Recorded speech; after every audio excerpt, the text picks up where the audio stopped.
আগরতলায় বাংলাদেশ হাই কমিশনে ভাঙচুর, পতাকায় আগুন। বাংলাদেশ সম্মিলিত সনাতনী জাগরণ জোটের মুখপাত্র চিন্ময় কৃষ্ণ দাসকে গ্রেপ্তারের প্রতিবাদে আগরতলায় বাংলাদেশ সহকারী হাই কমিশনে ভাঙচুর ও জাতীয় পতাকা নামিয়ে আগুন দেওয়ার ঘটনা ঘটেছে। সোমবার দুপুরের দিকে এই ঘটনা ঘটেছে বলে জানা যায়।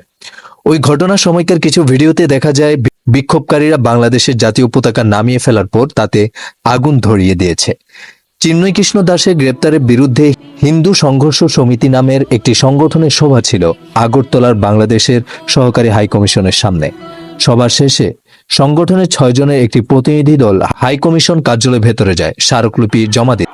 এই সময় বাহিরে থাকা কিছু হিন্দু যুবক হঠাৎ বাংলাদেশ সহকারী কমিশন কার্যালয়ের ভেতরে ঢুকে বাংলাদেশের জাতীয় পতাকা নামিয়ে তাতে আগুন লাগিয়ে দেয়। ঘটনাস্থলে এমন কিছু ভিডিও চিত্র পাওয়া গেছে। পরে হাই কমিশন কার্যালয়ে কিছু সাইনবোর্ড ভাঙচুর করেও আগুন লাগিয়ে দেয় তারা।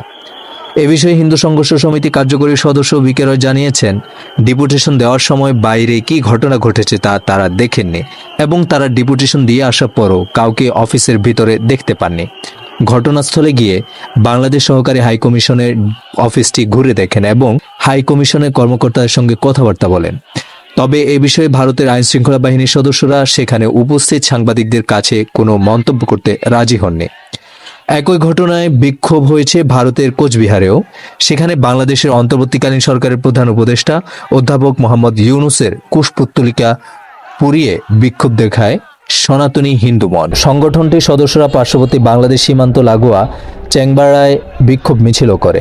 এই কর্মসূচি ঘিরে কড়া নিরাপত্তা ছিল সীমান্ত এলাকায়। এদিকে বিক্ষোভ হয়েছে ভারতের পেট্রোপোল সীমান্তেও। সেখানে সমাবেশ হয়েছে পশ্চিমবঙ্গের বিরোধী দলের নেতা শুভেন্দু অধিকারীর নেতৃত্বে।